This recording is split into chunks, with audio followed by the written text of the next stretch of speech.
ભરૂચની પ્રતિષ્ઠિત little flower school દ્વારા ભવ્ય અને રંગારંગ વાર્ષિકોત્સવની ઉજવણી ઉત્સાહભેર કરવામાં આવી હતી।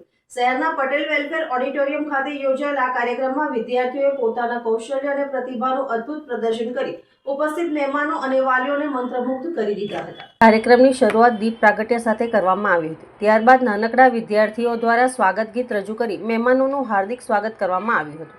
સમગ્ર ઓડિટોરિયમ દેશભક્તિ ગીતો, સાંસ્કૃતિક નૃત્યો, નાટિકાઓ અને વિવિધ વિષય આધારિત કૃતિઓથી ગુંજી ઉઠ્યું હતું। વિદ્યાર્થીઓએ શિક્ષણ સાથે સાથે સંસ્કાર અને સર્જનાત્મકતાનો સુંદર સમન્વય રજૂ કર્યો હતો।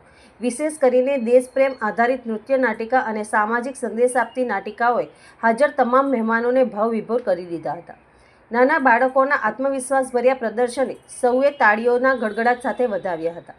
આ પ્રસંગે શાળાના ટ્રસ્ટી શૌકત સૈયદ, સિરાજ પઠાણ, સામાજિક કાર્યકર અબ્દુલભાઈ કામઠે તેમજ વેલફેર હોસ્પિટલના પ્રેસિડેન્ટ ખાલિદ ફાંસીવાલા ખાસ ઉપસ્થિત રહ્યા હતા।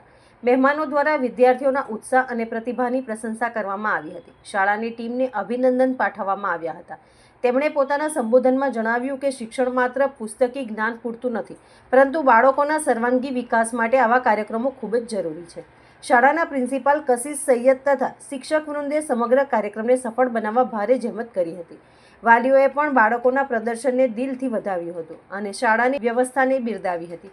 કાર્યક્રમના અંતે આભાર વિધિ સાથે રાષ્ટ્રગીત ગાઈ કાર્યક્રમ પૂર્ણ કરવામાં આવ્યો હતો। લિટલ ફ્લાવર સ્કૂલનો આ વાર્ષિકોત્સવ યાદગાર અને પ્રેરણાદાયી બની રહ્યો હતો।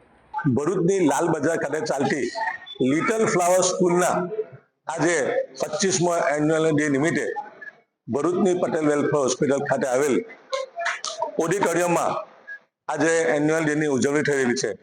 એમાં સ્કૂલના બાળકોએ અલગ અલગ કૃતિઓ રજૂ કરીને આવેલા મહેમાનોનું મન જીતી લીધું અને આ સ્કૂલના પ્રિન્સિપલ, મેનેજમેન્ટ કમિટી, સૈયદ બાવા, સમીર બાપુ તથા એમના સ્કૂલના ટીચરો અને જે મેનેજમેન્ટે આ બાળકોની પાછળ મહેનત કરી અને ટૂંકા ગાળાની અંદર આજે વેલફેરના ઓડિટોરિયમમાં 25મો એન્યુઅલ ડે ઉજવણી થઈ રહેલો છે।